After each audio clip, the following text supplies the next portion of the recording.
Hey there, I am Sam the Cooking Guy, and we're calling this Turkey 101. If this is your first time cooking a turkey, and for many of you it will be, we've got your back. We're going to show you everything you need to know. You're going to feel pretty confident by the time we're done. And if you've already cooked a turkey, which, let's be realistic, that's once a year for most of us, you may have forgotten things. Or you might learn a few new tips from me. We've still got your back. You're going to learn how to defrost properly. And don't laugh, because a lot of people get that part wrong. You're going to learn how to spatchcock a turkey, which will change the turkey playing field significantly for you. You're going to learn how to brine a turkey, maybe the most important part of this entire process. And then we're going to show you how to cook a turkey in the oven, in the smoker, and in the deep fryer. And after cooking your turkey, we're going to show you how to carve a turkey. There's nothing left. There really isn't. We're putting everything we have on the table for you. So let's start with defrosting, because that's important. Imagine this to be your basic frozen turkey. It's like a rock. And when I tell you there's only two ways to defrost this, you need to believe me, because you cannot defrost it in the microwave. You cannot leave it on the counter, and you cannot defrost it in warm water. Your options are cold water defrosting or refrigerator defrosting. Let's do refrigerator first, because in the refrigerator, a frozen turkey will defrost at the rate of 4 pounds per day. That means a 12-pound turkey is going to take 3 days to defrost. It's a long time. If you don't have that much time, you have the cold water option. The cold water option is faster. A frozen turkey in that cooler, in that bucket, covered with cold water that you change every 30 to 45 minutes, defrosts at a rate of 1 pound for every 30 minutes. That means a 12-pound turkey is going to take 6 hours to defrost fully. Much better than the 3-day thing. I think you would agree. And by the way, you simply defrost the turkey in its original packaging, but I like to put it in the refrigerator on a sheet pan in case it drips and the water comes out and stuff like that. That's the way to go. Now that you know how to defrost, let's take a look at what this turkey looks like when you take it out of the bag and how you're going to deal with it. I like to start by taking my turkey and putting them on a baking sheet, because there's liquid in here and we don't need it going on the counter or the floor. So now you get yourself a pair of scissors and open up the handy bag. Now we gotta take the bag off. So same thing, a little snip, but make sure you're not snipping close to the turkey. And we open them up. Now, the liquid, if you take the turkey out the right way, the liquid will stay mostly in this bag. And then you can take him out and be very careful with the liquid. Lift this up, turkey's there, liquid's gone. Still have a few more things before we really get going. The first thing is this. This is the little pop-up that presumably tells you when the turkey is ready. The little red thing literally pops up when the turkey's at the temperature that this pop-up thinks it should be at. But I favor technology, and I'm going to use an instant read thermometer. So this guy I generally take out. Now what you've got is you've got the way that this guy has been trussed up to keep it together. This is some serious plastic right here that we've cut through. This little plastic cage. You've got to get them out. And by the way, if you're squeamish about raw meat and stuff, this is maybe not your time to be watching, but just a little quick turn inside here and pull, and out comes your guy. Throw this away. Now you've got all sorts of extra liquid in here. And look who came out. The turkey's neck, out of the big cavity. The neck, while kind of icky looking, you might look at this and go, ooh, this will help make your gravy, a stock, a broth, outstanding. So we set this to the side, and just let me get rid of some of this liquid to make it not so horrifying to look at. All right, that's a little better. So from this end, we've taken out the neck, but now from this end, there's another surprise. Lift up this skin, you feel for a little bag. This is the bag of giblets, and that's how it's pronounced. Not giblets, it's giblets, and in here would be liver, would be gizzard, would be heart. Once again, this will flavor up anything if you're inclined to use it. If not, you can just get rid of it. Once everything's out of the turkey, our next step will be spatchcocking. Spatchcocking, this crazy word, is simply the removal of the backbone in a turkey or a chicken that lets you then open it up like a book. It lays flat when it cooks, and it cooks evenly, and it cooks faster.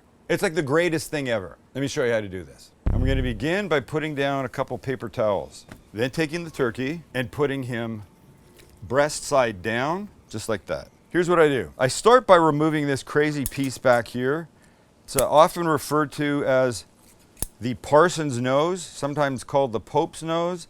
There's cartilage, there's a little bit of meat in here, but it's kind of weird and it hangs there in an odd way. It's the tailbone. I don't like it. I remove it. So here is the backbone of the turkey. Same spot here is. It should be easy to find. Again, this is the back.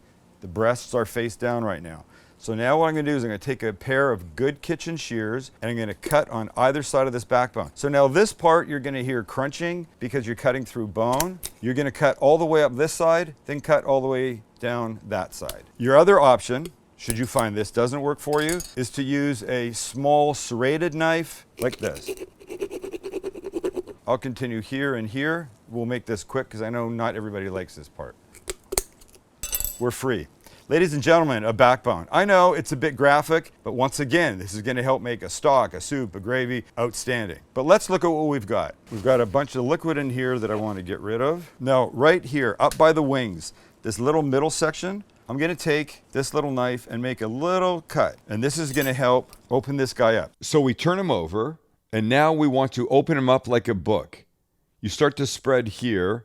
Do you hear that? That's the noise that you want. And now I find it easiest if you take a couple sheets of paper towels for grip, put them on top, and just like you're giving chest compressions, you push down and look what you've done. You've leveled the turkey playing field literally. And so what happens now is that the breasts are going to cook at the same rate that the thighs and legs do. And now we come to what I believe, ladies and gentlemen, is the single most important step when cooking a turkey, and that's the brining. And I know you've heard of it before, and if you don't know what it is, generally it's putting the turkey in a salt, sugar, water solution for 24 to 48 hours to help make it better, more flavorful, more tender. Wet brining is what that's called. And it's a huge pain. You have to boil water and put the salt and sugar in until it dissolves, and then let it cool down, and then find a big vessel and put the turkey in it, and then find that big vessel space in your fridge. And I don't know how you're going to do that, but I don't want you to do that. You don't need to do that because we're dry brining. Dry brining is just putting kosher salt on the turkey, and it does all the same things, but not in a messy way. Let me show you how this works out. You're going to like it. It's very simple. Alrighty, here's our friend. Dried, he's upside down on a rack on a sheet pan. Here's what we're going to do. We're going to take kosher salt, not table salt, kosher salt. No additives, no nothing.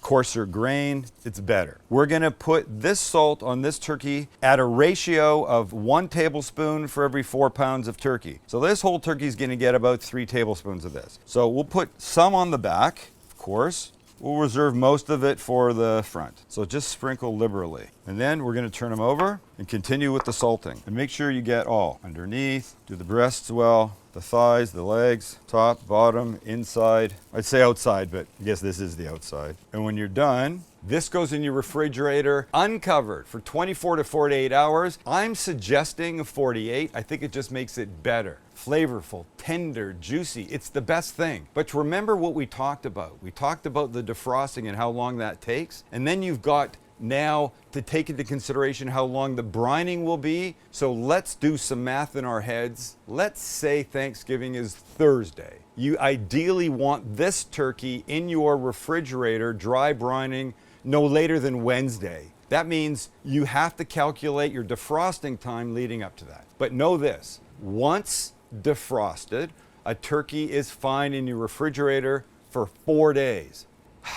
That was a lot. Thanks for hanging in. Only thing now is to cook 3 turkeys. We're going to start with the one that takes longest, and that's the smoked turkey. We begin with our rub, and our rub consists of dried rosemary, thyme, sage, black pepper, and garlic powder. This gets mixed. Time for the turkey. And here's our guy, beautifully brined and ready to go. They don't look that pretty, of course, but here's how I want to start. We're going to put oil on both sides, but we flip first. One quick dry here. I have a brush and I have a little neutral oil. Neutral oil is not flavored oil. It's not extra virgin olive oil. Could be vegetable, could be canola, could be avocado. Save the expensive olive oil for other times. So when you get a nice little coating on here, we take our seasoning. We go light on this side, we'll do more on the other side. But we definitely want to add some flavor here. And now we'll flip them back over, like that. The oil comes back and on we go. And now, lift, get underneath. Suppose this would be the armpit. Underneath, here, here, here, and of course the breast. And when the oil's on, back with the seasoning to cover. Do a nice job. Respect the turkey. You want him working on your behalf, or her. I don't actually know. Beautiful, beautiful. When you feel good about your work here, only one thing to do. Take them over to the smoker. And here we are. 2 hands. Don't want to drop them. Over, over, over. Nice, right in the middle. Love that. Smoker's at 275. This will take, maybe 2.25 hours. But we're not going to guess. We're going to use an instant read thermometer starting about, the hour-and-a-half mark. We want to pull this guy off at 160. Your end temperature wants to be 165. But if you pull it off at 165, it'll rise up to maybe 170, 172. We don't want that. We want it perfect. So 160, we'll get the thermometer and we'll be fine. And this leads us to turkey number 2, my personal favorite, the oven roasted turkey. There's how we start. Fresh thyme, fresh rosemary, fresh sage, black pepper, and butter. You know this is going to be good. In these guys go, and we mix just into a gorgeous, well-combined paste. Now the turkey, and like before, we'll give this kid the flip and a quick dry. Oil and water, butter and water, not the best combo, and we brush. And just like the smoked turkey, we'll save most of it for the top side, but you absolutely want to bring some flavor here too. And if you could smell what was going on this turkey, the fresh herbs are amazing. Let's turn our friend around. 1, 2, and 3. Beautiful. It's beautiful. Well, okay, it's going to be more beautiful when it's cooked, but it's beautiful to me right now. 2 things left to do. 1, I want to take these wings and, as much as you can, try and tuck them under. I always think it cooks better like this. And then, of course, you get the perfect breast color as opposed to there being like a shadow where you didn't get any direct heat. It's a little hard, but you can do it. One last step, and it's an important one. I'm going to add about a cup of vermouth to this pan. It's going to help steam, it's going to help flavor, it's going to make everything nice, and the drippings from the turkey are going to go into that, and that will make your drippings better when you go to make your gravy. This guy's going in a 425 oven, and we'll see him in a while. And I know I told you a turkey cooks faster when it's spatchcocked, but check this out. Generally a round turkey, a whole turkey, not spatchcocked, in the oven, 15-ish minutes a pound. This guy, spatchcocked, maybe 8 minutes a pound. That's half. And it will be better and cooked more evenly. You gotta love that. But don't stop there, because we have one more turkey left. This one we're cooking whole, and this one is going into a deep fryer. Yeah. First our rub, and everything's dried. Thyme, rosemary, chipotle chili powder, black pepper, garlic powder, onion powder, and smoked paprika. This is a combination. And this we just mix. And when it's comfortably blended, we get the turkey. All right, here he is. It's a little crazy looking, isn't it? A whole turkey that's been dry brined. All right, let's do this. We want to dry him off still a little bit more. And we oil, a light coating of oil. And the oil is going to help make all our seasonings stick. The other reason you want to dry them off is the old oil and water trick. And I'm actually not using exactly oil to deep fry this guy, but we'll get there in a second. Now our seasoning, and you can be fairly generous this time. All right, let's turn him over.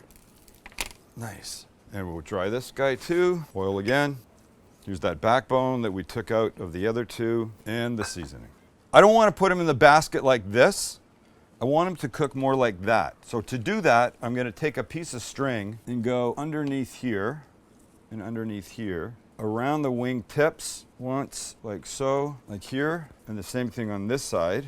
And these guys will meet here in the middle, and it'll do a little quick knot thing, and we're good. The point is just to keep them close. It'll cook more evenly that way. So this excess I'll cut off. Same thing with the legs. So this guy will get a couple turns. We'll bring them up here and do that little twist around twice. That secures it mostly. Then your knot, and we're in. That's it. Simple, nice little package. We cut, and now we get our basket. I'm cooking this turkey in an oilless deep fryer. Yes, it's a thing. It's gonna go in this basket and get lowered in. I'll show you that in a second.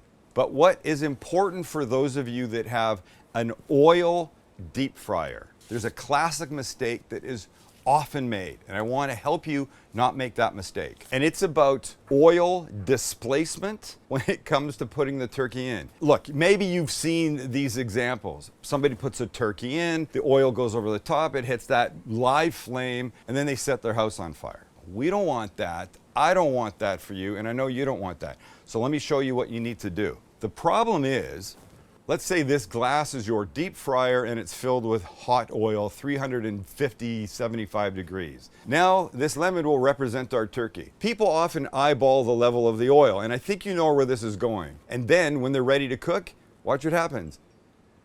Yeah, it's gonna spill over. That's not the thing to do. Here's the thing to do. This is your deep fryer.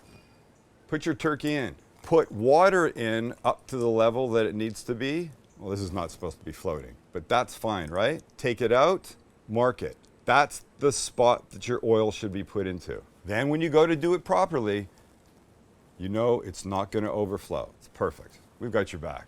We've really got your back. Okay, but back to our oilless one. Here's my basket. Let's put our turkey in it. Basket. Now I've sprayed this with non-stick spray. The turkey might still stick a little bit, but you want to spray it. And now we put this guy in, feet first, wings in, nicely, everybody goes in, and there you have it. Look how nice. The tying is important, it really is. So this guy will just pick up, we'll take over to the fryer, and carefully, in you go. And that's just it. And I know if you're looking at this, you're gonna say, Sam, there's no oils, they're gonna cook the right way. Listen, my manager told me he will never cook a turkey another way. This infrared oilless fryer is his preferred way to go. And I'm not selling these. I'm just telling you, if you don't like the whole oil business, this is a really good option for you. Now it has a little hat that will go on in the last 50 minutes or so of cooking, not until then. And this is probably gonna be maybe an hour and a half. After all your hard work, you now get to reward yourself and your families and loved ones and friends with beautiful cooked turkeys. Time to check them out. Number one, the deep fried. And we lift. Wow, hello, handsome. Let's go check you out. And here we are. The goal now is try and get this little fellow out. Come on, bud. Look at all the juice in here. Watch this.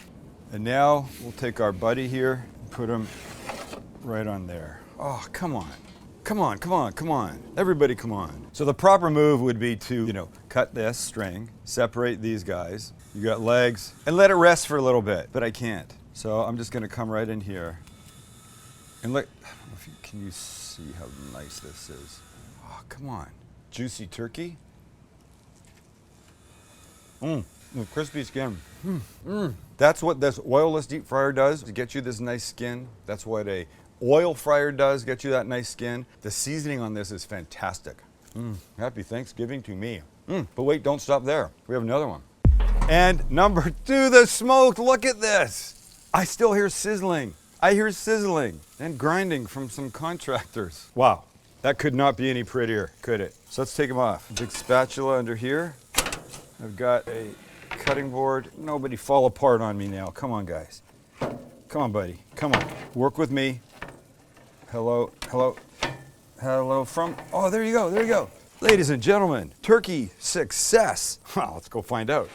Look at it, come on. I'm telling you, I even think a spatchcock just looks better the way it lays out than a whole turkey. It really does.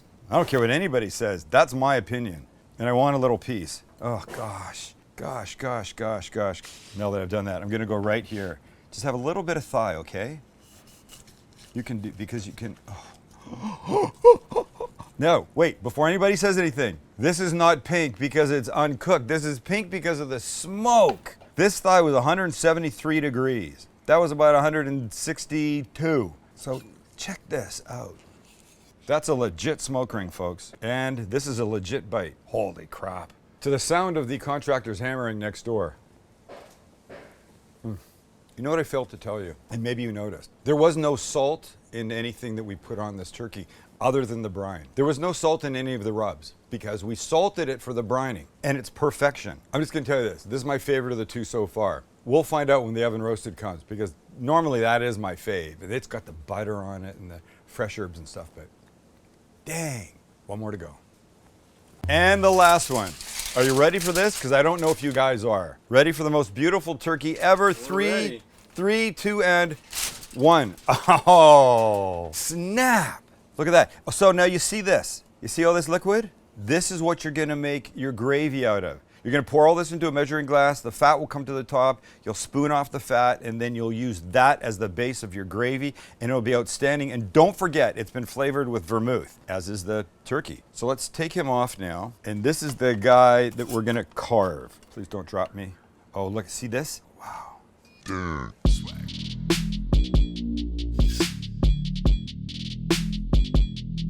I'm gloved up and I'm ready to carve. Carving is very simple. And a couple things you need to know. For me to do this though, I'm gonna turn them around because it works better on this direction for me. I'll start by taking off the leg thigh section. That's easy. Just follow this little line right here, right? See this? Fantastic. See that? That came off just like that because it's tender, it's cooked perfect. And now you wanna separate the thigh from the leg, and it's almost the same thing. You go down here, and then you can take the thigh and the leg, snap, right there, and here's your cut. So let's just start to put these guys out here. So if you want to cut the thigh, which I know some people like to do, you come down like this, make one little cut. And again, it's a little ball socket that you're looking for that separates nicely. So we'll put this here. Now let me show you what I like to do with the wings. These, you literally can start to twist. Wait for that little snap right there, and then you come in with your knife and look for the little joint and twist and separate. There you go. So what you've got basically is a giant drummy and a flat, just like if you were having chicken wings. Give that to somebody that's standing staring at you, dying for something to eat. You can go down here with this one. And this meat right here, you know what this is perfect for? A bite. And this is for this. The butter, the fresh herbs. It is absolutely my favorite way to cook a turkey. I'll get the other wing off, and then I'm gonna show you the breast because that's important, and you're gonna like the way I do it. Here's the move. Breastbone down the middle, just on this side of it. You come down, come around underneath. We follow it, we follow, we follow, we follow, we come back, and then where we went in here, we come down here, and if you've been a good kid, the breast comes off whole like that. And then what I like to do is this. Cut in beautiful pieces. You know, the skin's gonna want to move around, so be gentle with it, take your time. And then this whole thing just gets picked up, set on your board. Pretty, pretty, pretty. And then you would do the same with the other breast. There's really not anything else we could show you other than how to eat it, and I think that should be pretty obvious. We've taken you from a solid frozen turkey to this, to gorgeous oven roasted, gorgeous smoked, and gorgeous deep fried turkey. I want you to remember something. If this is your first time, a turkey is just a big chicken. It really is. If you can cook a chicken, you can cook a turkey. If you can't cook a chicken, you should know how to do that. And if Thanksgiving's coming up, start with the turkey. You have to start sometime. Am I right? I think I'm right. Thanks for hanging out with us. You can do this. I want you to do this.